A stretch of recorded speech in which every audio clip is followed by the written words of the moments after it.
Today we'll be talking about artificial intelligence, and we have a wonderful guest who will be joining us to speak on that subject. I do want to welcome all of you. My name is Aaron Klein. I am the Engineering Abroad Manager, so I work with our Office of International Affairs as well as our College of Engineering. And with me today, I have two colleagues, Caitlin Witzman, who works with our Global Gateway Office here in Columbus, as well as Vinod Rani, who works for the India Gateway. I do just want to give a few ground rules. So we are going to be recording this session. It will be available at a later date on our YouTube page.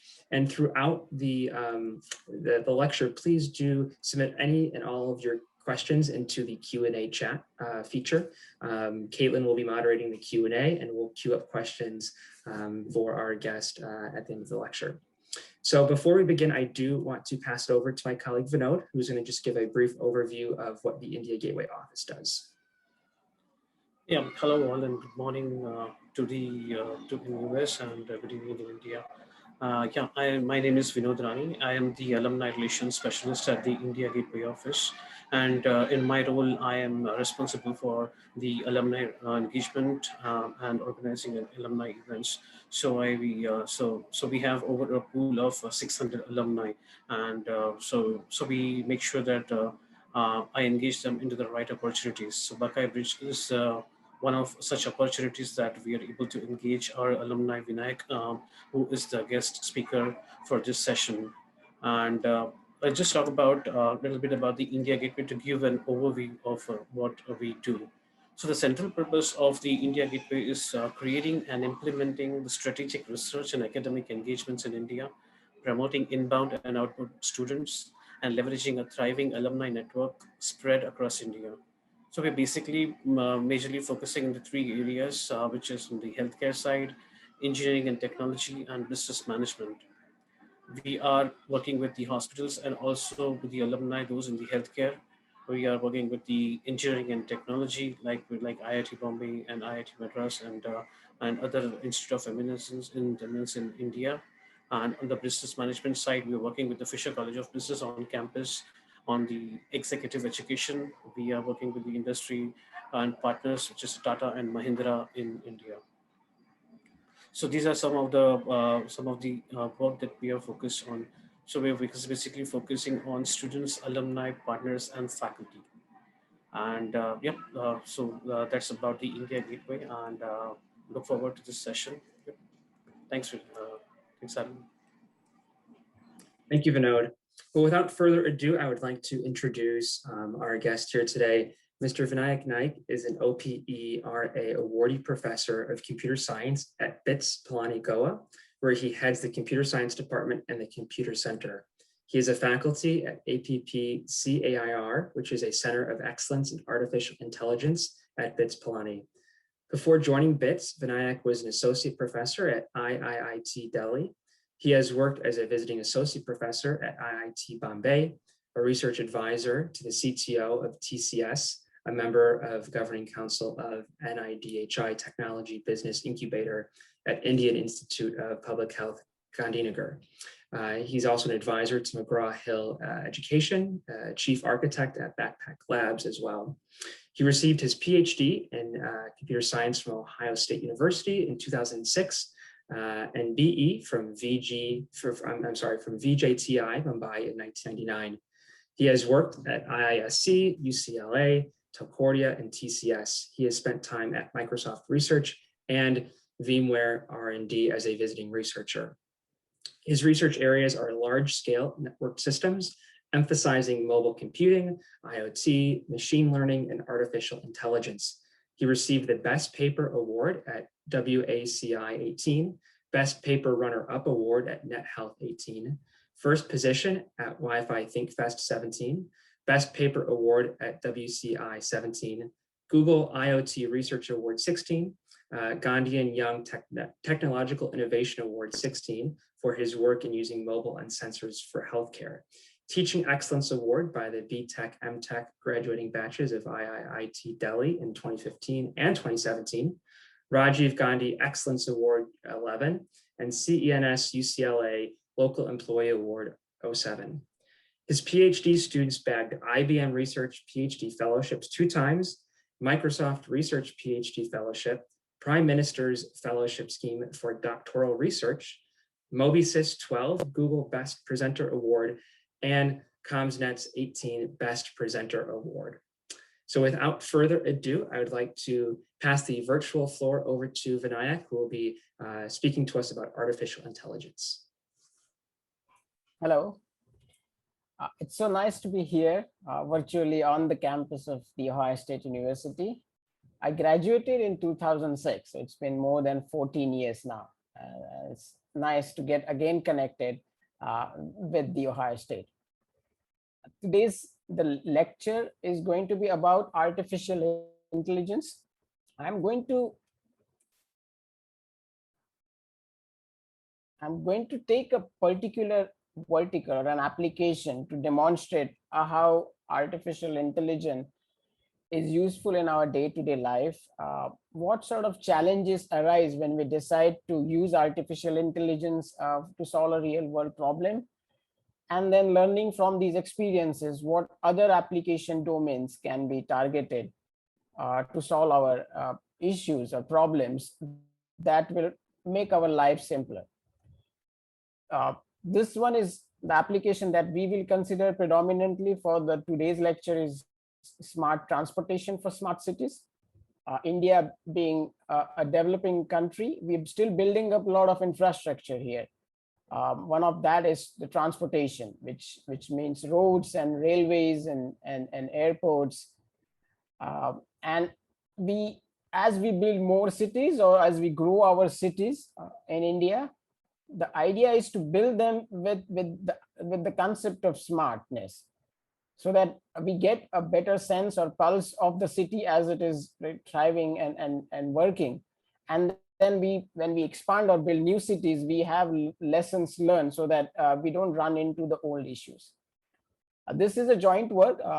So 2 of the students who worked with me on this topic, they're from IIIT Delhi, Megha and Anchal. And one of the faculty colleagues that worked with me on this topic is Venkat from IIT Ropar.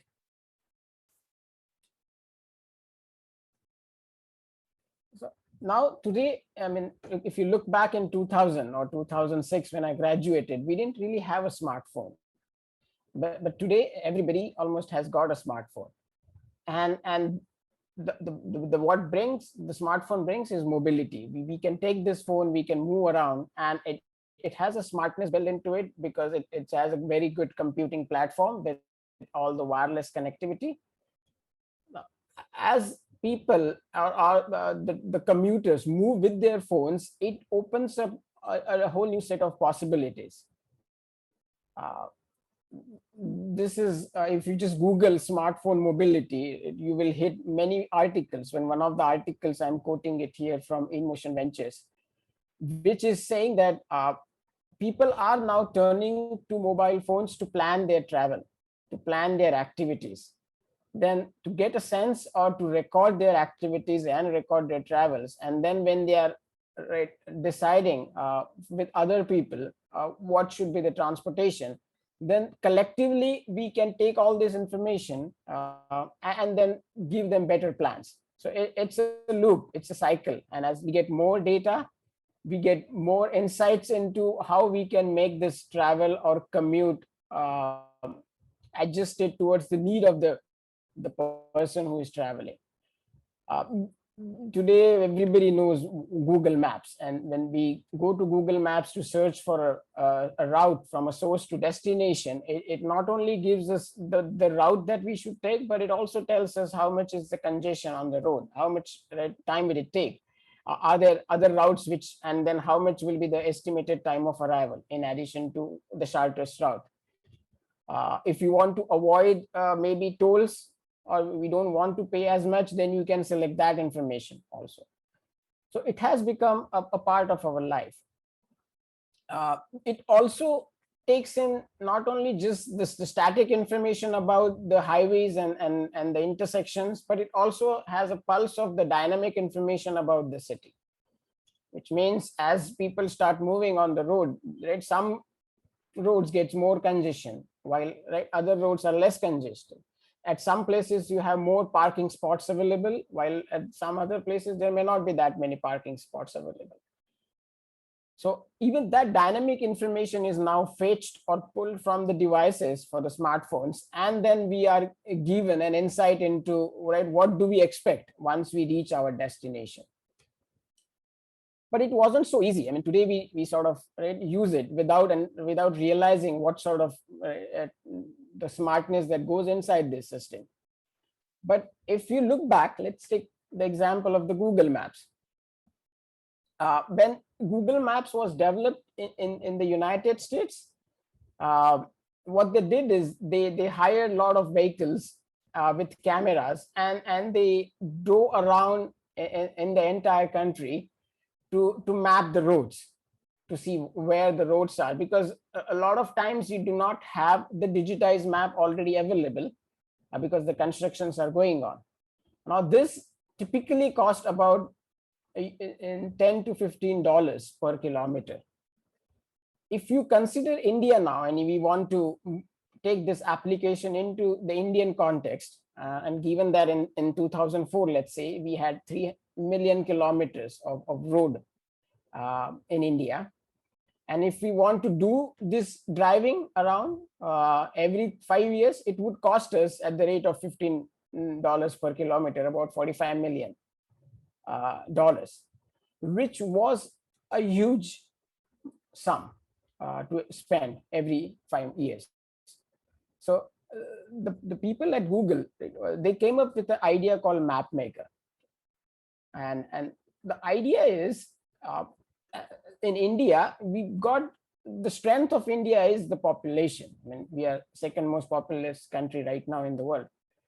But there are so many people already, and we can leverage this population to collect data. Instead of driving around actually with the cameras, we can leverage the existing people who are staying on these near these roads, and they have very detailed information about where this road leads to, what sort of places are there on this road, and of course, what we cannot trust everybody who's going to give us the data, but if we build a trust system around it, then once that trust system is built, we can fetch data from people, and that will help us bootstrap the first map for a country like India. And that's what they did successfully.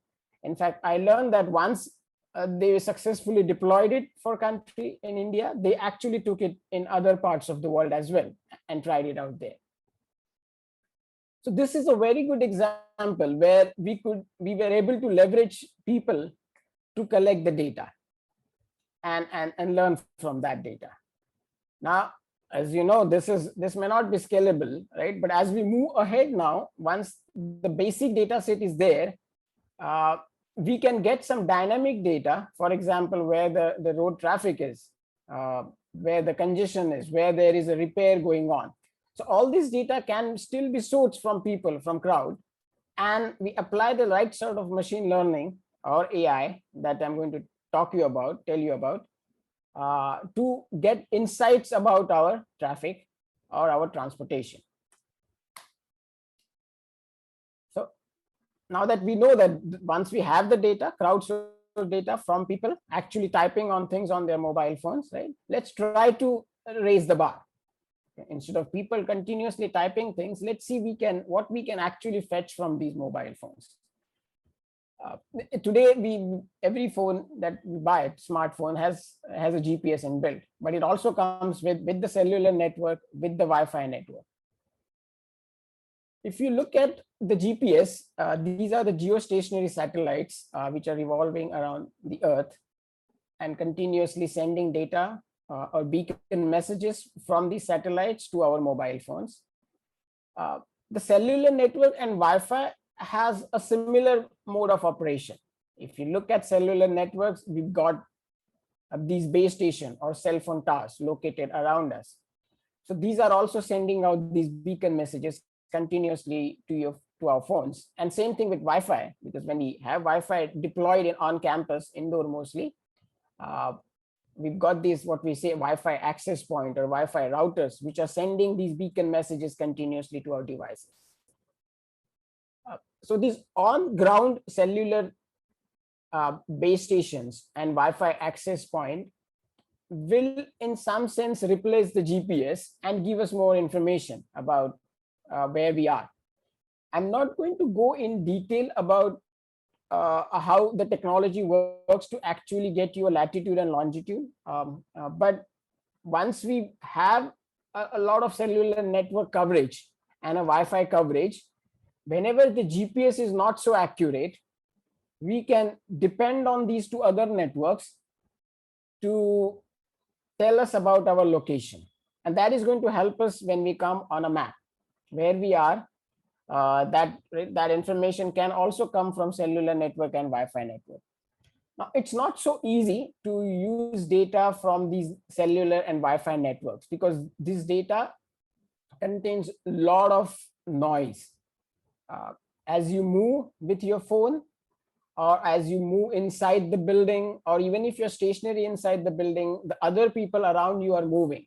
And there are walls and a lot of furniture and other infrastructure inside the building, which makes the data that we receive or the beacons that we receive from these networks very noisy. Here again, what comes to our rescue is artificial intelligence or machine learning.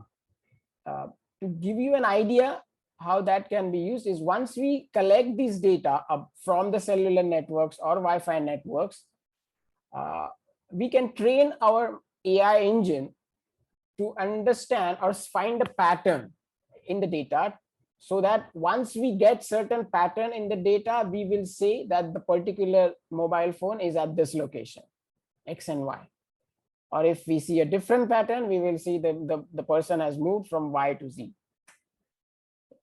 So AI is one of the crucial role that AI is going to play is, instead of depending on people to give us location and information, will now depend on the devices and the data that these devices are generating. And we'll train an AI engine. Instead of asking a human to look at the data and feed it, we'll ask the AI engine and learn from the pattern and then give us the location.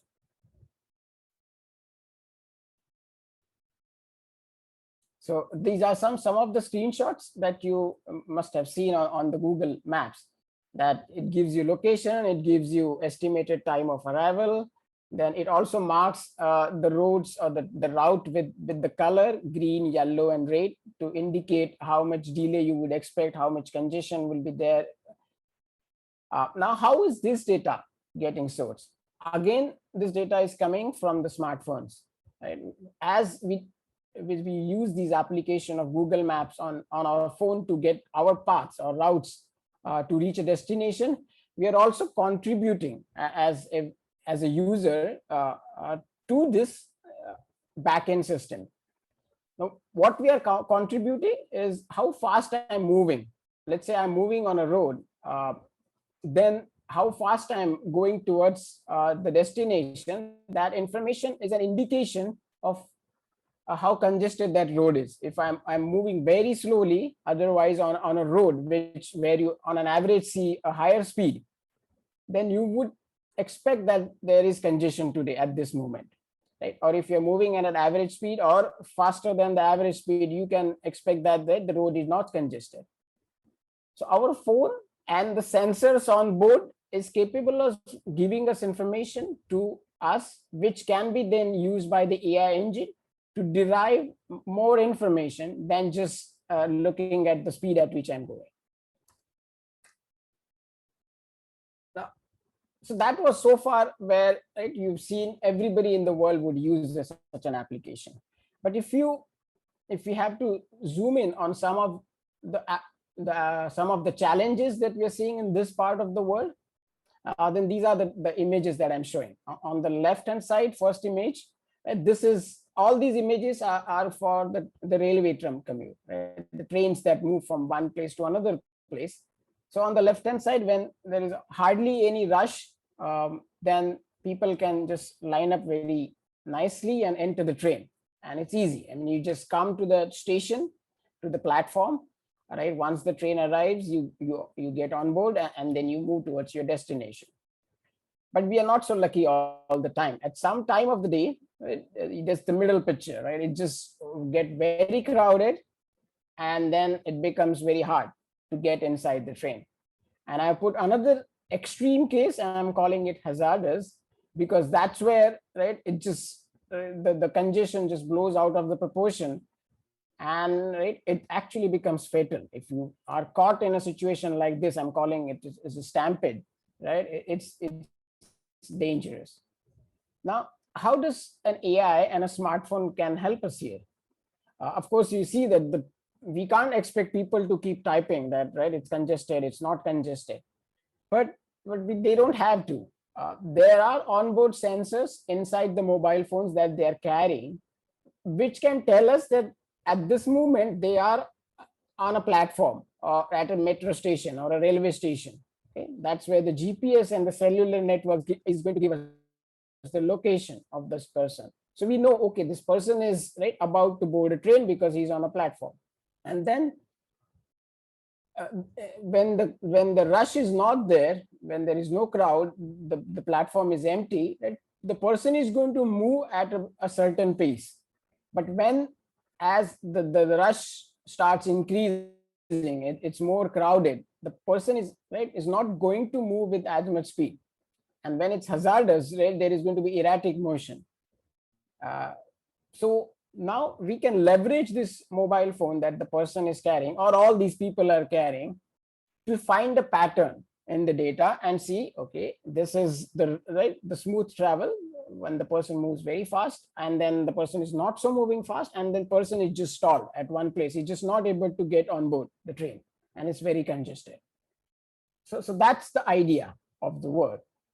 With a lot of places like Singapore and London, I've seen their subways and metros. Right?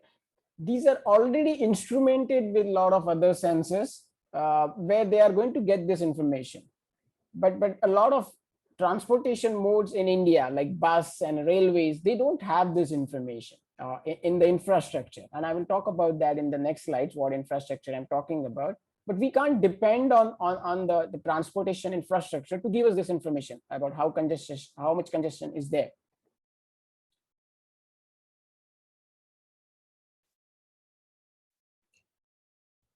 So talking about what other approaches or what infrastructure based data that we could have collected otherwise, it's one thing that comes to our mind is CCTV, the cameras that are installed for security purposes on all of these platforms. But there are not that many cameras. It could be right some places. Other thing is getting this data about from the CCTV footage directly to an app that a researcher is developing is not so easy. The other mode of collecting these data is RFID, or radio frequency identification. So these are the smart cards that you would typically use to swipe at the metro station to get on board. But again, this particular RFID data is not plugged directly to a system where we can pull the data from there.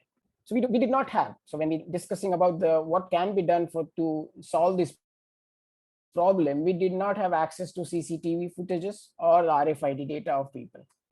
But even if we had access, there are some other issues also. So one of the issue is privacy. And once you start getting the CCTV footage, you can actually misuse that privilege to track people, right? You can actually look at the faces and who is going where at what time, and all that information gets into a system which we may not want.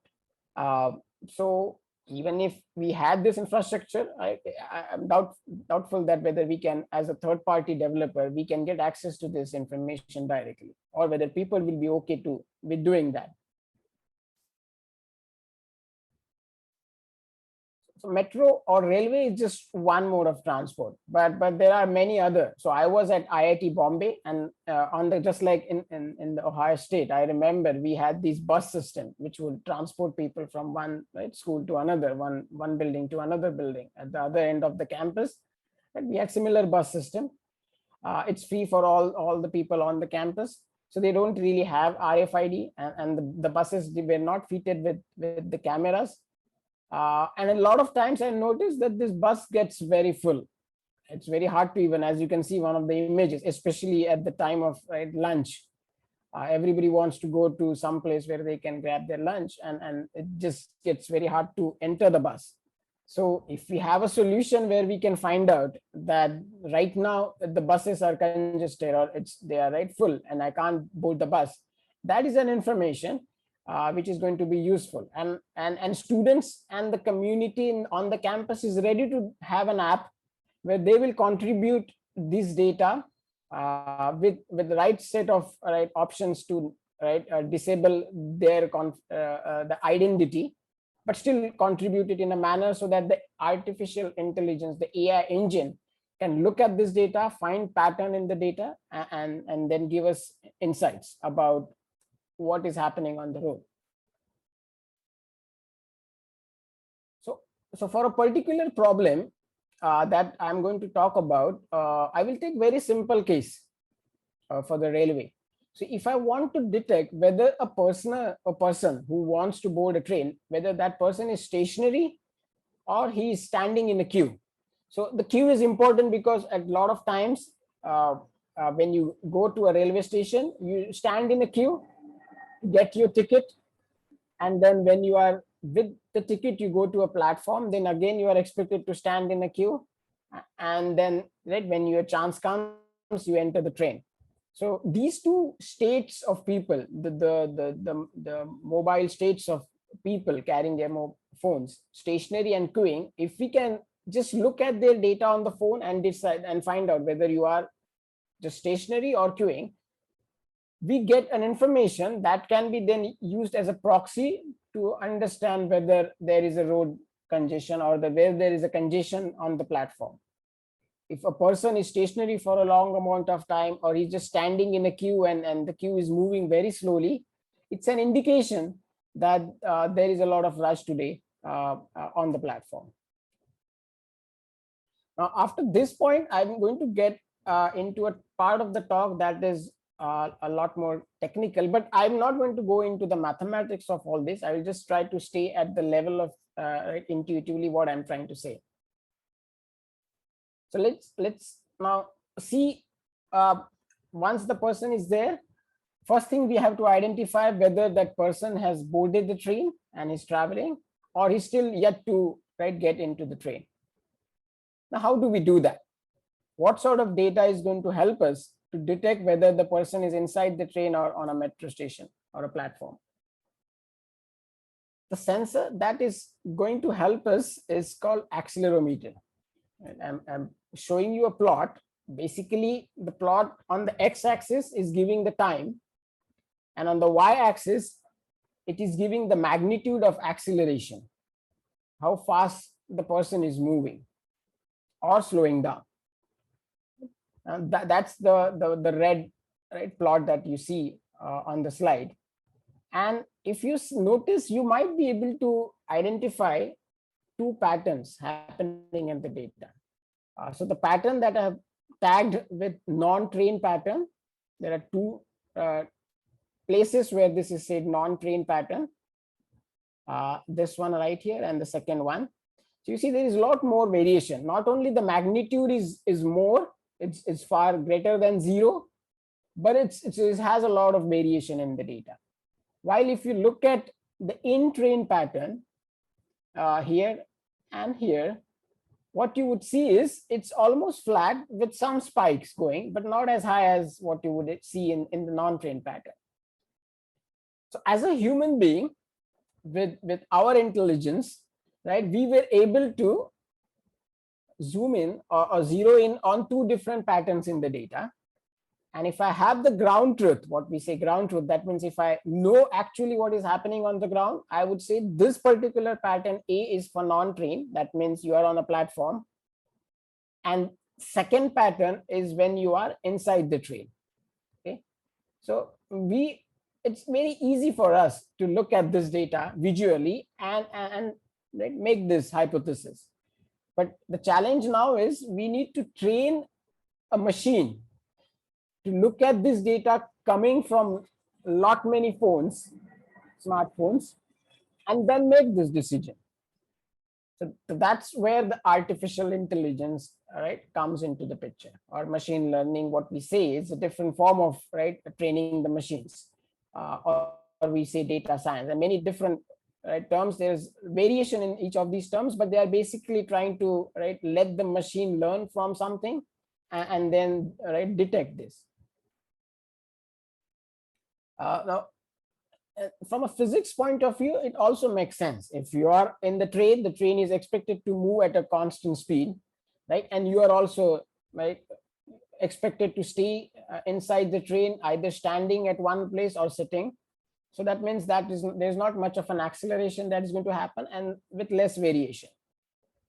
And when you are on the platform, right, you will move around, right, stand in a queue, right, go to a place where you might grab coffee and come back and so on, or you're just lingering around waiting for a train. So that particular thing, right, that motion is not so, right, constant or smooth, and that's why you see more acceleration. Now for us it's easier, like I said, but for a machine to detect this, right, we have many more challenges.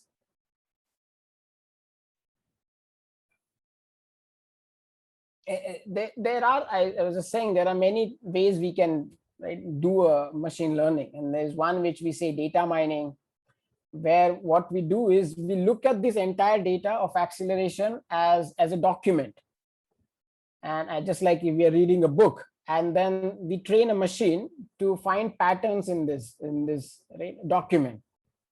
But as it so happens that training an AI engine to read the text is easier, and it's a different, right, problem than for a machine to actually look at acceleration data. Acceleration data is not so simple to look at as our alphabets and our words and our characters. Okay, and there's not much of grammar in there, right? Acceleration is just very erratic with a lot of noise, and every phone is different, every person is different, right? So that does not make this problem right, amicable or suitable to be solved by using data mining techniques. So that's why we have to go to AI or machine learning. The other thing that comes to our mind whenever we see this physics data or physical data is to apply time series and look at it from a way of, right, just like the mean and variance and standard deviation and mode. So if you've done statistical course in statistics, you would know what these terms are. In a way, we are trying to see how much is the variation in the data. Is it like, what is the average in the data? So that's, all of these are called features, and these features are time domain. That means as we look at the data plotted on a time scale, we are looking at this, and then we decide. But it turns out, right, this data we just can't, right, simplify to a level where we just look at mean value or one simple value or mode value, which is again, right, simple values, and then decide whether the person is on the train or he's walking on the platform. That in a way it's oversimplification, and the feature does not have that much of information to, right, detect accurately what is happening. In the electrical engineering side, people have tried to convert this data into frequency domain data, which means we are looking at, right, what is, how, I mean, if the acceleration is changing, right, periodically, then with what frequency it is going to change. But this data is not, right, so much periodic. It's not like pendulum where it's right, there is a constant way of moving things. So we can't use the simple techniques of statistical approach and frequency domain analysis. So in the work that we have done, we have looked at accelerometer, like I was telling you. We also looked at data coming from a magnetometer, which is going to detect how much is the magnetic field around you. And but not every phone has got a magnetometer in it, right? Some of the phones, high-end phones, have magnetometer, and this is helpful. The reason is when you are inside the train, there is a lot of magnetic content, there is a lot of magnetic material around you. So it is expected that, right, when you are inside the train, that the material, the metal will have an impact on your magnetometer sensor, and you should be able to detect that. As the train is moving, you will see a lot of changes in the location in terms of its GPS lat long, also cell phone tower and Wi-Fi, right? If that is there, and there's going to be a lot of change. So one could also leverage this data to detect activity, whether the person is in the train or not. But as I was saying, magnetometer is only on the high-end phones. GPS, once the subway is underground, it's moving underground, right? You don't get GPS connectivity. Then what happens with the Wi-Fi is when the train is moving very fast, there's no Wi-Fi access point which you can capture, which are outside the train. So you can't depend on a lot of other sensors. So that's why we have to just depend on accelerometer. That's the only center that is going to get us the data that we want. So that is, I hope, giving you an idea now that once we look at data, we need a machine to now look at this data. And the data is not specific to a person. It is coming from many phones with a lot of variation in its hardware. Every accelerometer on every phone with so many vendors around, it's different. Every person is going to carry the phone differently. Some people will keep them in their pockets. Some will keep in their hands looking at the phone. Some people will keep the phone in their backpacks. So yeah, we cannot use one technique, and we will need to make our technique or machine learn patterns from all of these different sorts of data sources.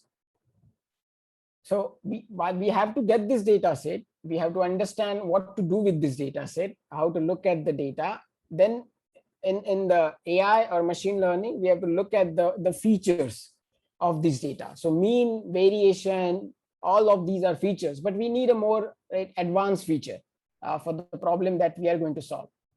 And once we have done that, we have to train our AI engine to classify this data by looking at a certain pattern. The AI engine will learn the pattern and it will classify. And our classification for particular problem we are looking at is inside the train or on the platform. We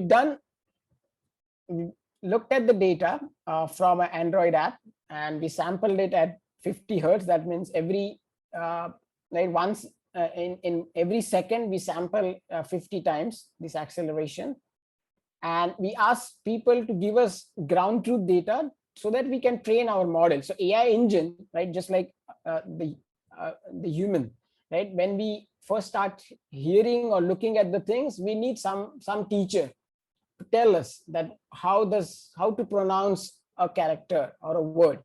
Or when we look at an image, right, we need a teacher to tell us what this means, and then our mind learns. So similarly for the AI, we need people to first give us the ground truth so that we can tag this data and give it to our AI engine. And once it starts seeing the pattern as in the data, it will learn on its own. We did data collection. We went into the city of Delhi, New Delhi. We collected 23 hours of accelerometer readings. We've got 7 volunteers, and we covered. This is the map of the Delhi metro, right? You see, just like in Boston and New York, you have different colors of lines. You see the orange line, the blue line, the green line, yellow line. There are many lines, and many more are coming up. But we sort of covered the intersections, the junction points where you see a lot of rush, and we also covered the points at the perimeter where there's not much rush. And we also made sure that we sampled different colors, the different subway lines. And once we asked people, volunteers, to take their mobile phones with our app, and they just had to do the regular commute to travel on these metro stations using the train. And the data was getting sampled for the accelerometer, and it was then fed into our AI engine in the background, which was running, and it was trained to understand when the person is in the train and when the person is on the metro station. And we got very high accuracy. So let me jump to the part where I'm going to tell you about the accuracy that we see.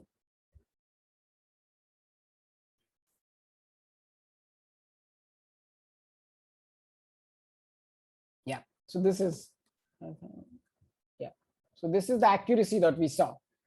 Right? So the highest one comes out to be 98%, what we say true positive rate. So that means, right, the class that we are going to detect actually is happening. We were 98% accurate there. And for the other class that such a class is not happening, there we saw 99% accuracy. So this is giving us an indication that the simple phone that we carry with the simple accelerometer on it, which is always running. It's not like we have installed an accelerometer on the phone or it is dormant and we switch it on. It's always running in the background, and it's giving us this data. And this data then can be, with the right use of AI or machine learning, can be leveraged to actually tell us what right activities the person is doing. And then that can be later on also used to understand where the congestion is on a metro station, or whether the bus, there is a long queue and you have to stand in that long queue. All that information, the pulse of how the transportation is happening at any given moment in time, right, you can actually capture that. And that's sort of a very important thing that we can have on our phone. And not just phone. Now, a lot of us carry these smart bands or watches, which also are inbuilt with this accelerometer. These bands and watches and other sorts of variables, smart wearables, they already come with this accelerometer sensor.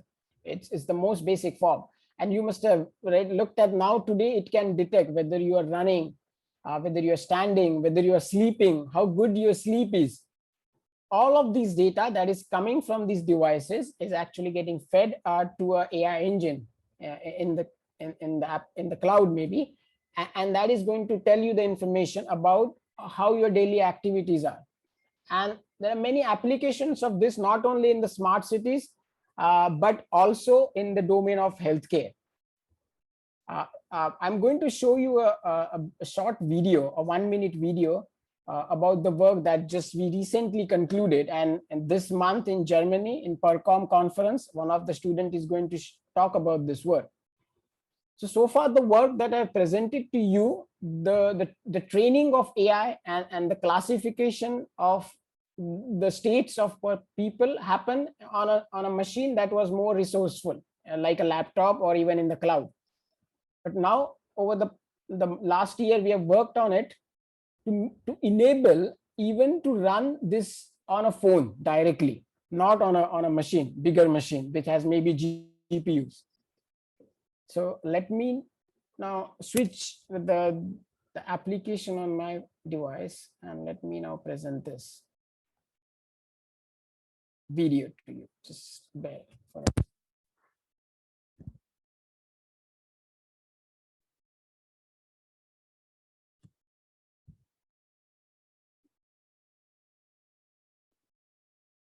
Today, we have smart wearable devices that aids in health monitoring. But at the same time, their potential to continuously monitor users' activity needs improvement. For example, if I'm about to do skip ropes, I need to press start button and then later the stop button to inform that I was doing skipping ropes. It is not smart enough to seamlessly classify the activities that I'm doing. Now imagine a health monitoring system that keeps classifying my activities in background throughout the day. So at the end of each day, I can look back at my record. This would tell me how much time I was engaged in running or how much time I was idly sitting. Wouldn't it make a great monitoring system? But then there are challenges that comes with its implementation. Machine learning isn't sufficiently accurate. We need deep learning, but that has high resource requirements. Now that's where we jump in to find solutions to these core issues. Join us at PERCOM 2021 and we'll show how that can be done. So as you see, the title of this presentation was towards putting deep learning, which is a form of artificial intelligence, on your wrist. Right. So we are now moving into a phase where all these smart devices that we wear on our wrist are also capable of applying part of deep learning on just simple battery that the device has got with the simple processor. So we don't need to send all of our data to the cloud. Okay, that gives us more control on the data, right? This is more privacy preserving, because I don't need to now share the data with somebody in the cloud where I don't have any control on, right? The model can be learned on the cloud. And then once the model is learned, we can put this model, the AI model, on our wrist. And then whatever data that I'm going to collect henceforth will be just directly, right, analyzed on the wrist, and I will get the results on my wrist. So it's more privacy preserving. Now I'm going to go back to the slides, but I will change gears and talk about, right, another part of this research that I've been doing in India. Maybe those of you who are interested in academia or moving to India, right, they might find this information useful. So I graduated from the Ohio State in 2004-06, and then I was at UCLA doing a postdoc for 2 years, and then have moved at different places in India. So, right, from bottom up, I was a visiting faculty. Immediately after my postdoc, I moved to India, and I was a visiting faculty at Indian Institute of Science, which is in Bangalore. Then I joined as a regular faculty at IIT Delhi as an assistant professor first, and then getting promoted and tenured to associate professor. During my sabbatical year, I visited IIT Bombay for a year, and then I'm here where I'm right now, BITS Pilani, Goa, where I'm a full professor and I'm chairing the Department of Computer Science here. So that so far have been my journey after graduating from the Ohio State. In specifically, I worked with both industry and the government. Of course, my foundation and my feet are in academia, but I was able to thankfully reach out to industry and also help the government here in many of the things. So on the left-hand side, I've listed out all the industry partners that I've had so far. Tata Consultancy Research, it's for the short, it says TCS. It's an Indian company doing research and consultancy in many applications, including AI. Been to Microsoft Research, I've been supported by them, VMware Research, IBM, Nokia, Google. These are all the multinationals, and all of them had at one point presence or still have presence in India in terms of research. So I know Google is still here, VMware, Microsoft, IBM, these are still here, very active in the research. And the problem that I showed you about transportation and healthcare, many of these industry players do have interest in knowing about it. The Google Maps is one of, right, the Nokia, when they had smartphones at the beginning. They had interest in all the research that I was doing. On the government side, I've worked with the Ministry of Home Affairs recently to help them conduct census, which is collecting data of every person, Indian citizen in India. This happens every 10 years. Last year, it was supposed to happen on mobile phones for the first time. But unfortunately, because of the pandemic, right, exactly during March and April, we were supposed to conduct the census, but didn't happen. But this is going to happen this year now using the smartphones. And that is going to give us data of all these people in India very fast. If we had done it on paper, then it takes a long time to write things on the paper, then collect all these papers, scan those papers, and then digitize. But now that is all going to happen just on the mobile phone from the homes of people. I also helped the Central Excise and Customs Ministry when they implemented a nationwide one taxation system called GST, Goods and Service Tax. Again, here India has got a lot of ports. There are many states, and everyone had its own taxation system. So they integrated all of them into one system so that it's easier for people to file taxes when they purchase or do services. And right, this is for the first time when I was talking to the ministry, we were able to do it on using Wi-Fi and mobile networks. There also, it was a big, right, advantage for the country to move into the digital area by using the latest technologies. And we also help them to use AI to find out patterns in the data so that, right, they don't have to monitor things in a manual way.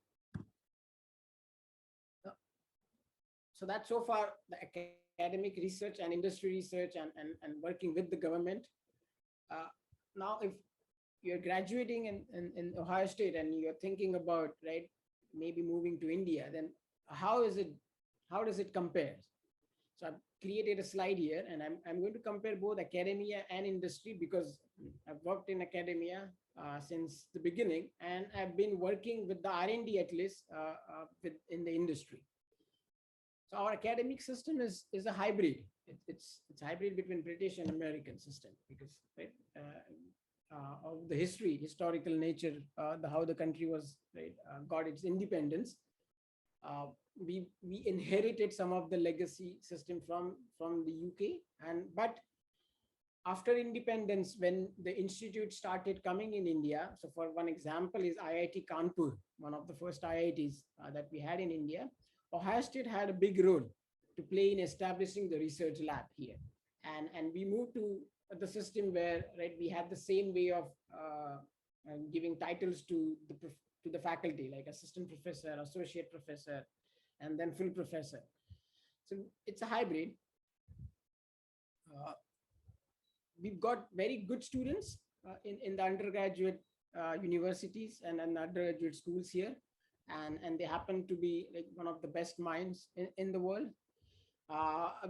The graduate school is not getting as many applications because people are still, right, more focused on getting the undergraduate degree. Not everybody is going to the graduate school. And the funding primarily is coming from the government, and it has some restrictions. For example, it's not, right, for example, travel, international travel. There are some restrictions, but there is good amount of funding, and it comes mostly from the governments here. If you look at the industry, both Indian and top global multinationals have presence in India. We already looked at the partnership that I have had here so far. R&D expenditure in India is not as big as in US, but it's growing very fast with the talent growing in India, and the industry is able to attract that good talent here. So that's the benefit of being in here. There's still not much. I was lucky because of my maybe applied nature of my work to get funding from the academia, but it's not very common for industry to give funding to the academia. We've not had so much success so far as compared to US when we look at startups or new ideas coming out of the academic R&D into directly going to the industry. But I guess once it bootstraps and the systems ramps up and we get more graduate students and the faculty gets more interactions with the industry, I think that they will also come when, right, a good number of high-tech startups will come out of the academic R&D. There are some cultural differences in the way work style, both in academia and industry. So for example, in the UK or in the European system, right, for the talks, right, there is honorarium, but in the US is not much. So that sort of same thing happens, and the way work style and the pace at which people work is little different. So be prepared to learn the cultural differences in the work. But once you are sort of once you have understood the differences, it becomes a smooth process. This is my website. If you want to know any about my papers and research and other things I'm doing, right, please visit www.vinayaknaik.info. That's my website. So that's what I had today for the lecture. Maybe I can take the questions now. Yeah, we have a few questions for you, so I'll go ahead and start reading those off. So are there major differences that you're seeing in artificial intelligence between the United States and India? the one that I presented today was, let's say, the Google Maps that I told you about. Um, the way transportation works in the United States, it's different. Most of the people, they have their own automobiles, their cars, and they drive around. There's not much of railway infrastructure or bus infrastructure that goes across cities or across states. Uh, the density of people is less in the US, while it's far more in India. So that's why the challenge, the data that comes to the AI is totally different. Uh, in simple words, if you train your AI engine using the data that is sourced from the US, it will not be as accurate if you just directly apply it here, or you may not even have that particular data here. So that is a big difference.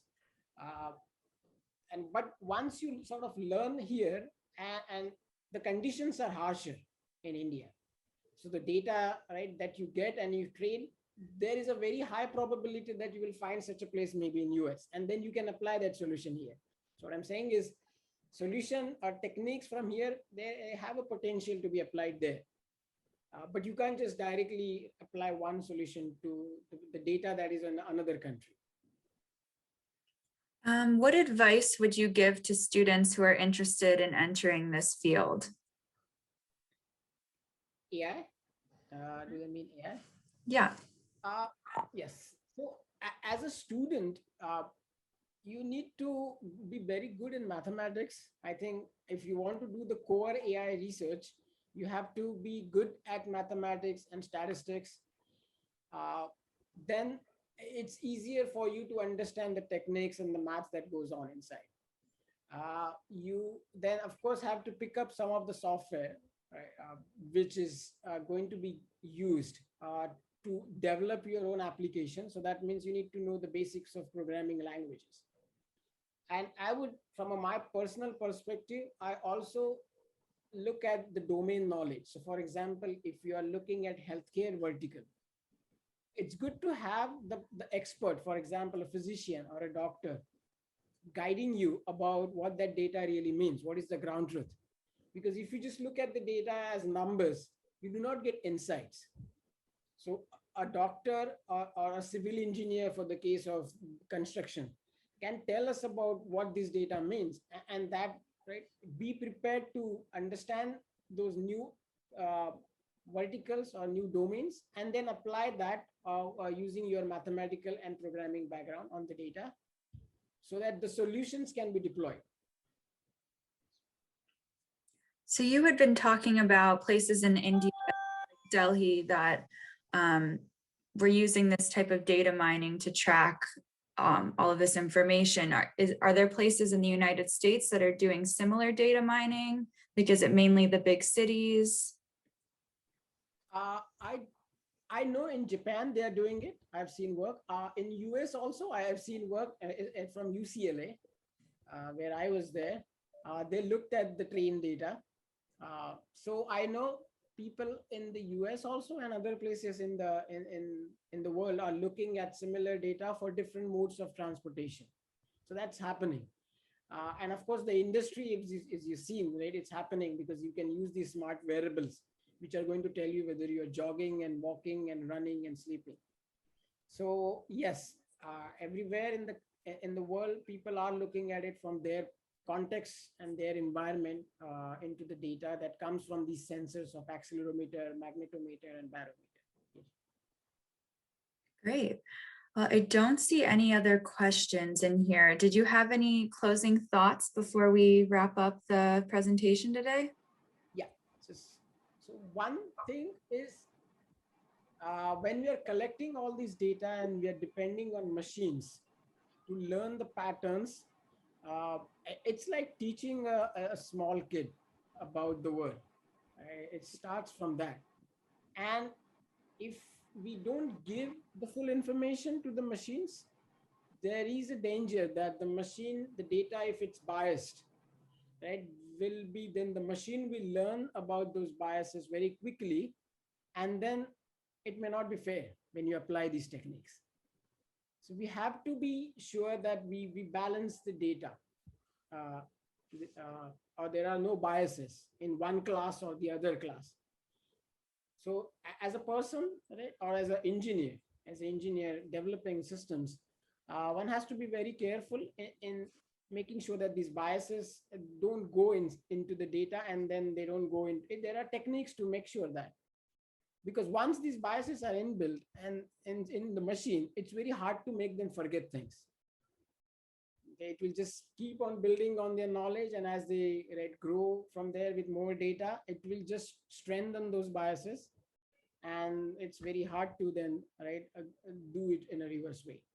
So that's the thing that I would like to share with people.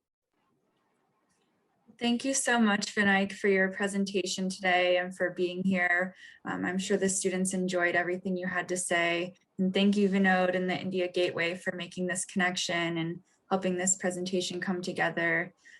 Thanks to Aaron. But we hope to see you guys at our next Buckeye Bridge event this Thursday. But thank you so much. Have a great rest of your day.